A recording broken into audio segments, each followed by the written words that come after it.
Magandang gabi, Philippine Air Force. Alamin natin ang magiging lagay at taya ng panahon ngayong gabi ng Martes, 10 March 2026. Sa kasalukuyan, ang ating minomonitor na low pressure area ay naging isa na nga hong ganap na tropical depression kaninang alas 8 ng umaga at kanina namang alas 3 ng hapon. Ito ay huling namataan 1,325 kilometers silangan ng Eastern Visayas. Ito ay may lakas ng hangin na 55 kilometers per hour mula sa sentro at pagbugso na 70 kilometers per hour.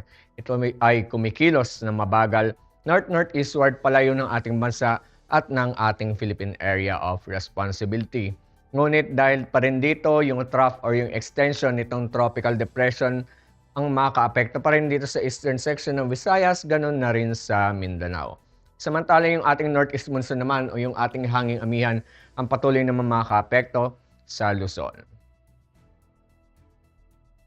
Dahil nga dito, asahan pa rin natin ng Eastern Visayas ay makakaranas ng maulap na kalangitan na may kalat-kalat na pagulan, pagkidlat at pagkulog dulot yan ng trough ng tropical depression. Samantala, dito naman sa may bahagi ng Cagayan Valley, Bicol Region, Aurora at Quezon, asahan natin ng maulap na kalangitan na may mahihinang pagulan, dulot naman yan ng ating hanging amihan. Ang Metro Manila at nalalabing bahagi ng Luzon, naasahan naman ang bahagi hanggang sa maulap na kalangitan na may pulo-pulong mahihinang pagulan. Ang nalalabing bahagi naman ng Visayas, asahan naman natin ang bahagi hanggang sa maulap na kalangitan na may pulo-pulong pagulan, pagkidlat at pagkulog dahil yan sa mga localized thunderstorms.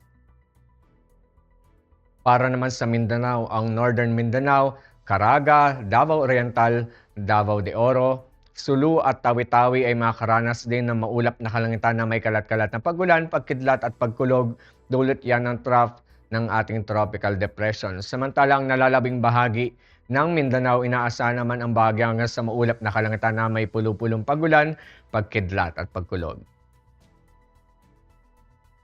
Para naman sa mga susunod na araw sa mga piling lugar dito sa ating bansa, dito sa Metro Manila, Cavite, Lipa, Angeles, Puerto Princesa, Kalayaan Islands,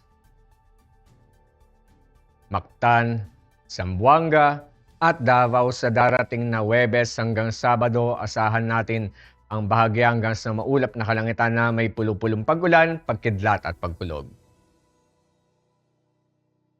Ang haring araw ay lulubog mamayang 18:06 at ito naman ay sisikat bukas ng 06:07.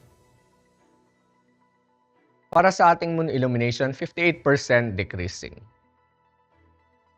Para manatiling updated sa lagay at taya ng panahon, i-follow lamang ang Air Force Weather Center sa aming mga official social media accounts.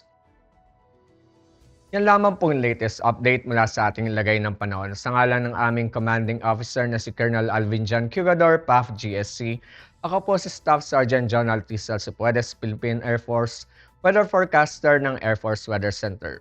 Muling magandang gabi, Philippine Air Force.